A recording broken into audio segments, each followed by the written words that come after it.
One of the things I want to ask you, Louis, with all the famous people that have been buried here, what's one of those stories that's really sticks out to you? Yeah, there's a couple different stories. Everybody knows John Wesley Hart and everybody knows John Selman. The Yeah. one that killed him.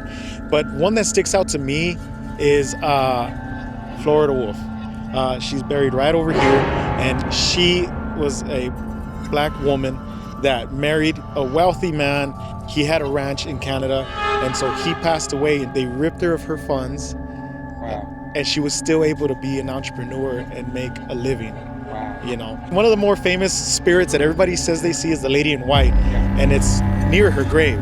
Do you think it's probably her spirit that they're seeing? Yes, yeah. A lot of people think that it's her, and What do that's you probably think? Most people see these spirits. It's always like a white dress, or why are they always white dressed? dress. Yeah, you know what? Like if it's a gentleman, he's wearing like a bowler hat and Yeah. a suit, and then if it's a woman, it's a white dress.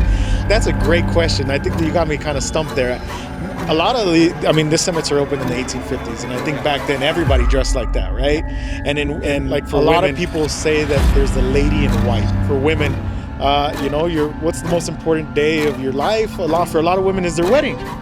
So maybe that's what they want to wear. They want to wear really good, man. They want to be the most elegant in the afterlife that they can. Yeah. Man, I can stay here talking to you forever, but I know we've got a small time to tell people about this place, and I don't want to miss out on telling people about the Concordia heritage and what you guys do here, and also to tell them about the Dia de los Muertos event you guys got coming So up. Concordia Heritage Association is a nonprofit organization that prides themselves on maintaining the history of the cemetery, preserving the history. It's very important to know where we came from. The cemetery is in the heart of El Paso, and without this cemetery, the story of El Paso doesn't exist. A lot of legends that started El Paso are buried here. Concordia Heritage prides itself on maintaining, preserving that history.